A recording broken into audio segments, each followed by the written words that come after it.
What is up guys, Deadset here.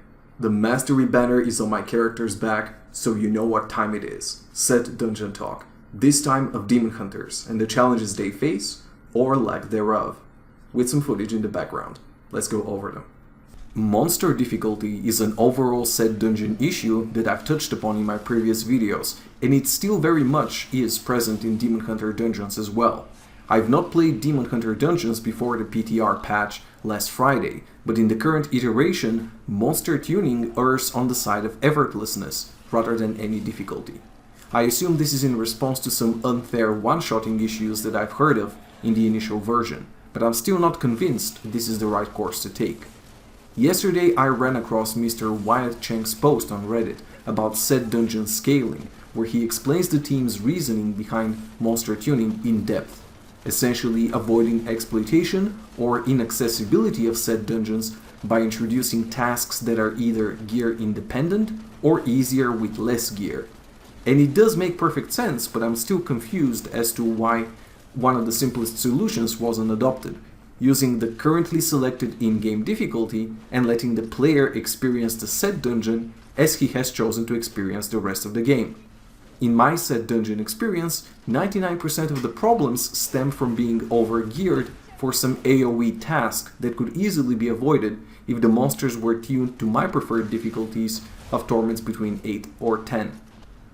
Of course, the question arises, could this lead to gaming the system in some way, letting you pick the difficulty only to set it to a level that would trivialize the challenge? Well, in my opinion, the effect would be rather minimal. The better designed tasks, the ones that revolve around resource and cooldown management, remain unaffected. Efficiency at killing monsters is left to your judgment, just like the rest of the game, and AoE tasks are made manageable as a bonus. In any case, I'll continue to raise awareness of monster tuning. Now onto the actual dungeons. The Demon Hunter set dungeon where monster tuning rears its problematic head is definitely Unhallowed Essence, and quite naturally so. The objectives require the use of a multi-shot build and set a hefty 20 monster requirement for 6 of your multi-shots. Anu forbid you're used to focus and restrained gameplay, because your instinct to evasive fire first before multi-shotting will often result in clearing a bunch of spiders and impeding your overall task. Thankfully, there are plenty of packs and well populated, so you can afford the occasional aiming or habitual mishap. The task to never run out of discipline I think is far too lenient, and I strongly believe it should be bumped up to never fall below 75% discipline or more. This would at least encourage some forethought in picking out your Volt Rune and movement speed passives, or gear knowledge by branching into the NATALYA'S set. The Marauder set dungeon succeeds in teaching you the habit of refreshing turrets, with its active sentry requirement. It also points you to a key passive of the playstyle, custom engineering. As an added bonus, it rewards you for gearing properly, with a Bombardier's rucksack, making success that much easier. So far so good, right? But it also has the odd objective of not allowing enemies in melee range. Now I'm only saying this because it could easily be a requirement for all Demon Hunter builds ever, as learning to keep your distance is definitely not an exclusive trait of the Marauder playstyle. Even so, it's far too forgiving for a map populated with plodding spine lashers and lumbering Golgors. A hatred management task could be more useful overall, or maybe even an objective related to companions. Taunt and slow enemies several times with your spider and boar actives, for example. This could be a little more interesting, I believe. And just like the Marauder one, the set dungeon dedicated to Natalia captures the playstyle only halfway. Maintaining Reign of Vengeance for an extended period of time is an excellent objective that teaches you the reset mechanic, the influence of cooldown reduction on gear, and being alert to your movement towards the next pack.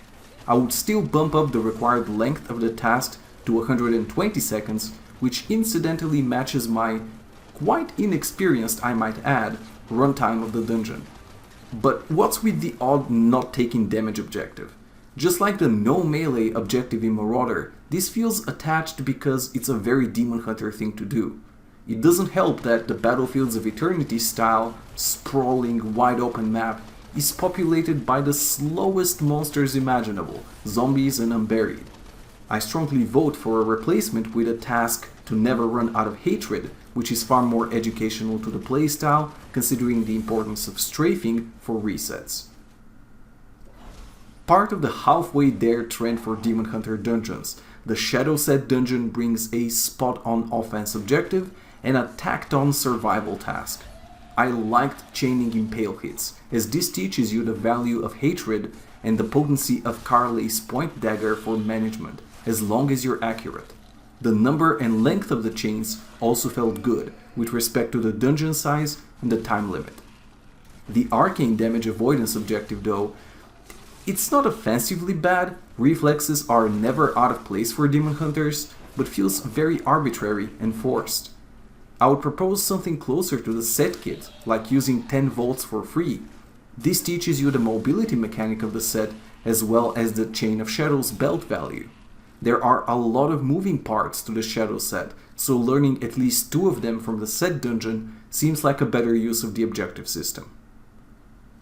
And that's it for my impressions of the Demon Hunter set dungeons. I want to stress it again, I really dig the static challenge oriented dungeon idea, and I only hope it grows from here.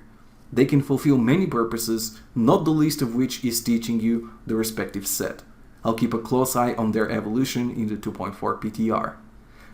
Well, I hope you enjoyed the video and look forward to the set dungeon reviews of the next 3 classes coming later this week. Talk to me on Twitter and Facebook that I link below, and I'll see you guys next time.